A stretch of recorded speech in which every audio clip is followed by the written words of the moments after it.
जय श्री गणेश। नमस्कार। मैं आचार्य संजय द्विवेदी। मेरे समस्त प्रबुद्ध दर्शकों का मेरे चैनल पे हार्दिक स्वागत है।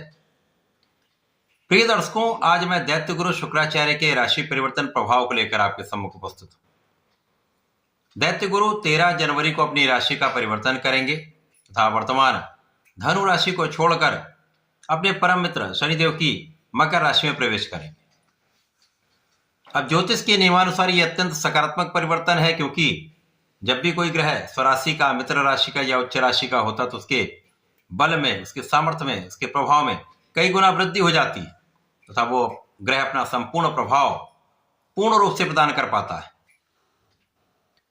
अब शुक्राचार्य जो इस भौतिक जगत के समस्त सुखों को प्रदान करने वाले हैं, इस जगत का जितना भी बड़ा सुख है, बड़ा ऐश्वर्य है, बड़ी संपदा है, बड़ी भूमि है, बड़ा भवन है, बड़ा वाहन है, बड़ी इंडस्ट्री है, कला जगत में बड़ा नाम है, इसी प्रकार से रत्न आभूषण का सुख, स्त्री सुख, संतान सुख, समस्त सुख शुक्राचार्य प्रदान करते हैं। इसी प्रकार से भोग विलास के कारक भी शुक्राचार्य। अब क्योंकि ये गुरु हैं तो ज्ञान भी प्रदान करते हैं तथा अत्यंत सौम्य ग्रह हैं, सर्वाधिक शुभता प्रदान करने वाले ग्रह शुक्राचार्य। शुक्राचार्य का ये परिवर्तन सकारात्मक है, जो समस्त राशि के जातकों को प्रभावित भी करेगा, कुछ विशिष्ट लाभ भी प्रदान करेगा, परंतु ये अलग अलग राशियों के लिए अलग भावों में स्थित होकर अलग अलग परिणामों की प्राप्ति अवश्य कराएंगे।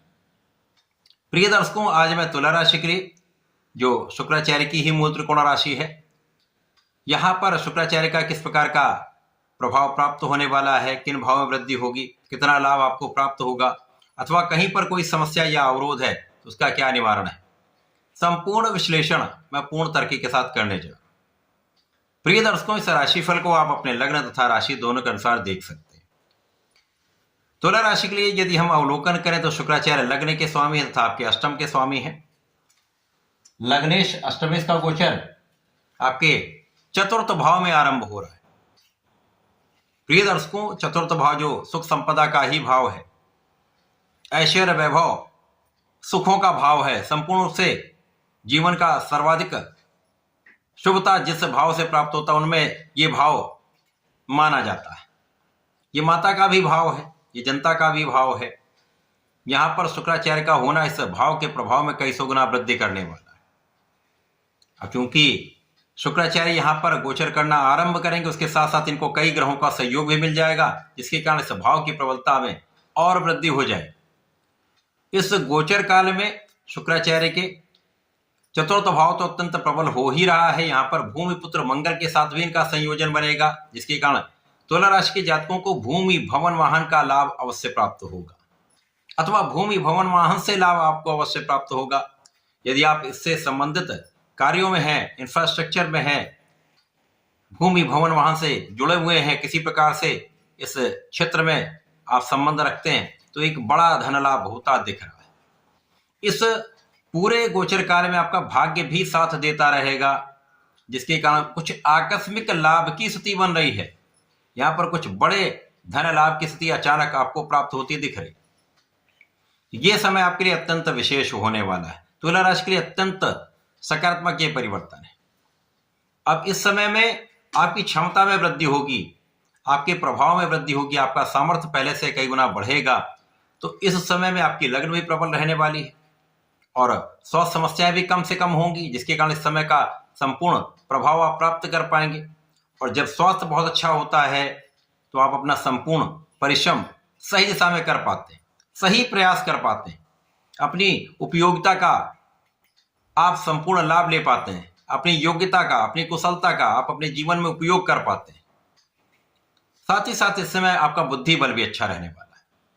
अब क्योंकि शुक्राचार्य की राशि है, यहाँ पर जन्मजात आकर्षण होता है, सौंदर्य होता है, तो इस समय आपका प्रभाव बढ़ने वाला है, लोगों के बीच में आप विशेष रूप से इन्फ्लुएंसिंग होने वाले हैं।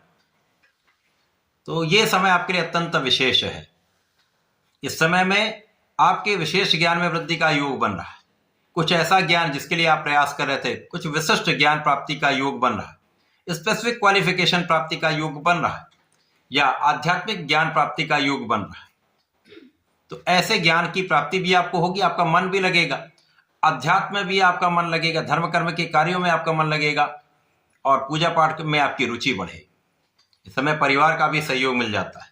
विशेष रूप से पिता का संपूर्ण साथ आपको प्राप्त होगा, पिता का साथ भी मिलेगा और पिता का मार्गदर्शन भी प्राप्त होगा, आशीर्वाद भी मिलेगा। इस समय में माता के सुखों में वृद्धि हो रही है और आपके सुख संसाधन बढ़ने का पूर्ण योग बन रहा है। इस समय में कहीं ना कहीं ज्ञान का भाव भी आपका ठीक रहने वाला है, लेकिन यहां पर आपको पूर्ण परिश्रम करना चाहिए। जो विद्यार्थीगण हैं उनके लिए परिश्रम अत्यंत अनिवार्य है। यदि आप पूर्ण परिश्रम करते रहते हैं तो सकारात्मकता आपको प्राप्त होती रहेगी, परिणाम बहुत अच्छा आएगा। लेकिन लापरवाही से आपके परिणाम में समस्या आ सकती है, अतः पढ़ाई में पूर्ण ध्यान लगाना अत्यंत आवश्यक है। बाकी ये समय आपके लिए अत्यंत अनुकूल है, लाभ वृद्धि निश्चित रूप से होगी। जिस भी आप कार्य क्षेत्र में है, नौकरी में है, व्यापार में है अथवा अपने प्रोफेशन में है, सभी क्षेत्रों से अच्छे लाभ की स्थिति बन रही। नौकरी में इंक्रीमेंट अच्छा लग सकता है, व्यापार में वृद्धि अवश्य होगी, लोगों का सहयोग अवश्य मिलेगा, उच्चाधिकारियों का साथ मिलता है, शासन प्रशासन के सहयोग से आपको अच्छा धन लाभ मिलता है तथा देश विदेश से संबंधित होकर कार्य में हैं तो निश्चित रूप से अच्छा धन लाभ मिलेगा। विशेष रूप से वे जातक जो कला से संबंधित हैं, कला क्षेत्र में कार्य कर रहे हैं, उनके लिए देश विदेश से अच्छे ऑफर आ सकते हैं, जिससे आपके लाभ में 100% वृद्धि का योग बनेगा। कुछ यात्राएं आपकी हो सकती हैं, यात्राओं में आपको लाभ भी मिलेगा। अनावश्यक यात्राओं से बचना चाहिए। इस समय में आपके राजनीतिक भाव में वृद्धि होगी, क्योंकि यहां पर आपकी नेतृत्व की क्षमता बढ़ेगी। अब नेतृत्व की क्षमता जब बढ़ती है तो आप जिस भी क्षेत्र में वहां पर आगे आप लीड करते हैं और लीडरशिप क्वालिटी आपको राजनीति के क्षेत्र में आगे बढ़ाने वाली। यहां आपको अच्छा पदभार मिल सकता है, कार्य क्षेत्र में विस्तार हो सकता है। तो ये समय आपके लिए अत्यंत अनुकूल हो रहा है। इस पूरे समय का उपयोग करने के लिए आपको भगवान भोलेनाथ की आराधना करनी चाहिए। नमः शिवाय पंचाक्षर मंत्र का नित्य जप करना चाहिए, कम से कम एक माला अवश्य करें तथा प्रत्येक शुक्रवार को भगवान भोलेनाथ पर जलार्चन करें, दूध से अभिषेक करें तथा चंदन या गुलाब की सुगंधि का अर्पण करें। विशेष लाभ आपको प्राप्त होंगे, समय का सदुपयोग आप कर पाएंगे। ऐसा करके इसका लाभ लें। धन्यवाद, नमस्कार।